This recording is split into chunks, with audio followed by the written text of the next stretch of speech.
Hello students, this is my 13th lecture, and from this lecture I have decided to upload on YouTube.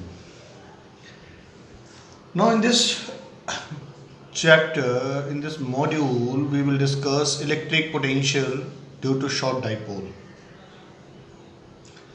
We have also discussed earlier the field due to short dipole. In this case, we will discuss all the parameters for potential. Question number 1 is potential along the axis of a dipole. Question number 2, potential along perpendicular bisector of a dipole. Question 3, potential at the center of a dipole. And question 4, potential at any point due to short dipole. This question number 4 is not in our syllabus. Till now, this question was never asked in the board exam, but it's basic we will discuss. Now we start with the question 1, potential along the axis of a dipole. Now in the main title I have written the short dipole. That means we will consider only the short dipole, so that if in case the length of dipole is to be ignored, we can easily ignore. Therefore we start with question number 1, potential at any point along the axis of a dipole. Now first of all, I constructed dipole. This is suppose a short dipole having charge plus q. Dipole is an arrangement of equal and opposite charge. Let's say minus q. All measurements are taken from the center of a dipole. This length is L. This length is L. Let at point P we have to find a potential at a distance say x. Now I have in numerical session I have told you that potential is a scalar quantity, therefore we can simply add it algebraically. It is V1 plus V2. V1 is K. For V1 the distance is taken as x plus L, or for our convenience we can take this distance as R, because earlier in electric field we have taken distance R. This distance is x plus R for charge plus q, and for minus q the distance is x minus R. V1 is K, q by distance is x plus R, plus V2 is K minus q upon x minus R.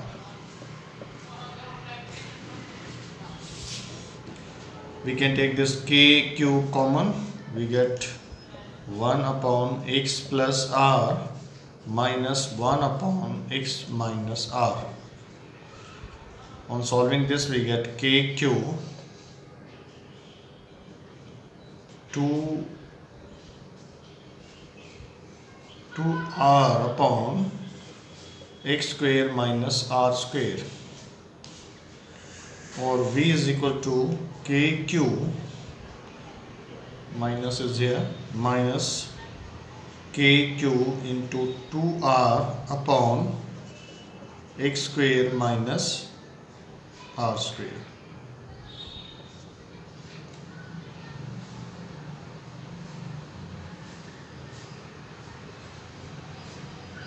X minus R x plus R. This is equal to minus K Q into 2R is dipole moment T upon x square minus R square. What is direction of dipole moment? It is in this direction, negative to positive. That is towards negative direction. Here we impose if x is very greater than R, we get V equals to K magnitude of P upon x square minus direction. This is the potential due to short dipole. Negative sign, basically if minus q is here, we have negative sign, potential will be negative. If we change this, either plus q, and if here we take minus q, we get in plus. So it doesn't matter. So we get potential due to short dipole is this one.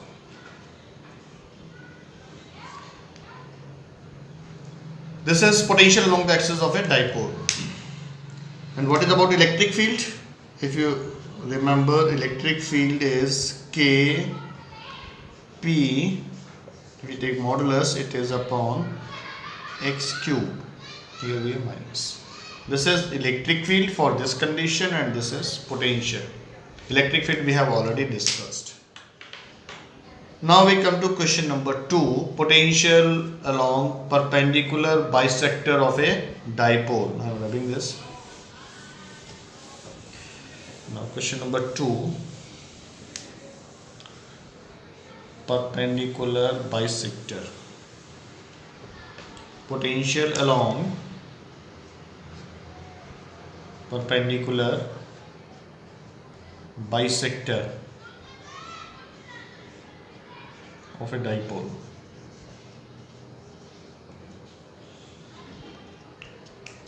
Bisector means from the center. Suppose we have a short dipole Q, same condition minus Q, and we have to find potential at this point P at a distance say x. Let this distance is, if you take an L, take it L.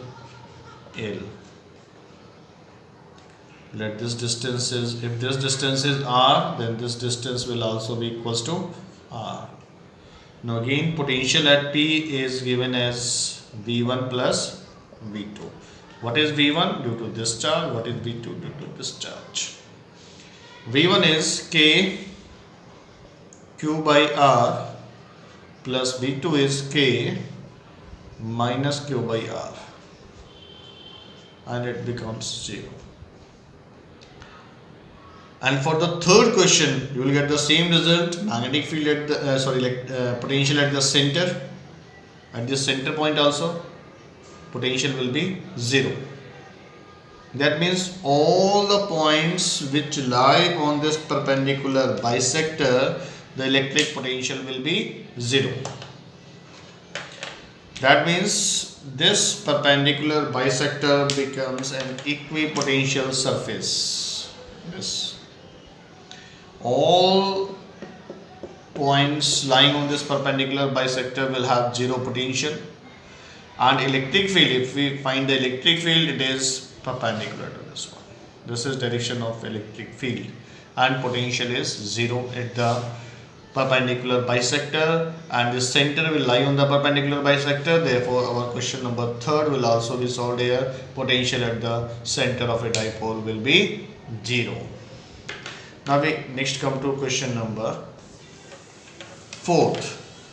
Potential at any point, that means neither it lie on axis, neither it lie on the perpendicular bisector.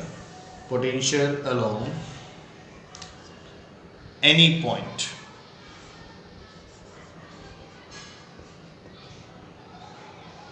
Of short dipole. This is our 4th question. For this again we consider a short dipole. Let this is minus q, this time this is q, and this is the point where we have to find the potential. All the measurements are taken from center. Let this point lies at a distance x from the center. Let this distance is r1. Let this distance is r2. Let this distance is L, and this distance is suppose L. We have two information. One is the length of dipole is 2L. It consists of equivalent opposite charge, and the distance from the center is x. Now if we know the value of R1 and R2, it is very easy to calculate. If we know value of R1 R2, then the total potential again at P is given as V1 plus V2. What is V1? KQ by R1. What is V2? K minus Q by R2. Or V is equal to KQ 1 by R1 minus 1 by R2. That means if we know the value of R1 R2, it is quite easy. Now what we apply here, we have to consider some reduce some error. Right, if we draw a perpendicular here, first of all we extend this and we draw a perpendicular here. This one. Let this makes an angle theta, then this will also be theta. If this is L cos theta. We draw a perpendicular here, it will also equals to L cos theta.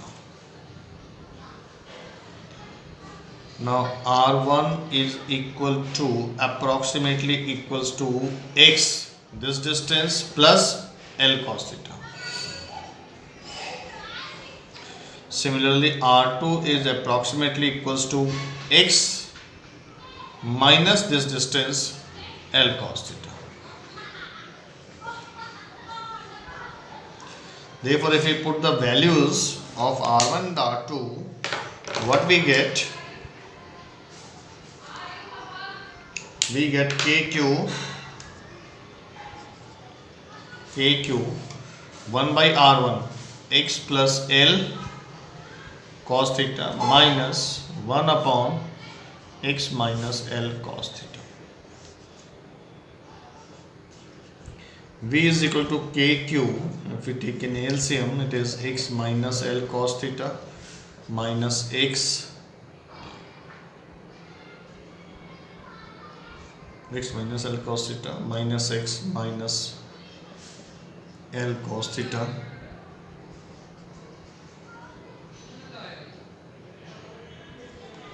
Sorry, here we have x minus L, here we have x plus L. Therefore, x plus L minus x plus L cos theta upon x square minus L square cos square theta. This is equal to KQ 2L cos theta upon x square minus L square cos square theta.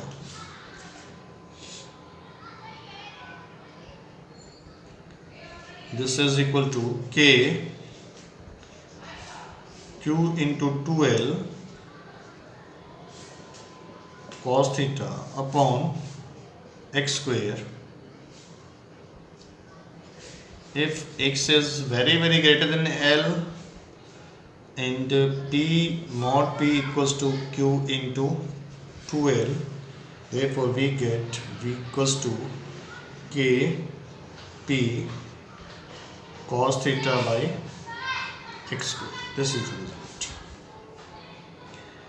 If P lies, this P is the point. Take it as let this point instead of P we take say O. If O lies along x-axis, then theta will be 0 and cos theta is 1. Therefore, V equals to Kp by x square. If O lies along y-axis, theta is 90 and cos 90 is 0. Therefore, V equals to 0. That means from this case we can find out potential along the x-axis as well as we can show that potential along y-axis will be 0. In this way, if we know the potential at any point, we can find out potential along x-axis as well as potential along y-axis. It doesn't matter. Now more basically you will find some problem that how we can get this r1 is x plus l cos theta, r2 x minus l cos theta, because if we for two lines are assumed to be equal, if this angle is very small and if these two angles are perpendicular, we use this concept, and theta is the angle which this point O makes with the dipole. In this way we can find out, if we know this one, this question number basically 4, question 4 contain all the parts: potential along x-axis, potential along y-axis, potential along the center. Therefore you just try to solve this one, potential at any point. Then if you put the value of theta for the two cases, case number 1 and case number 2, this is case number 1 and this is case number 2. Now from next lecture we start with the concept of capacitor. Now thank you.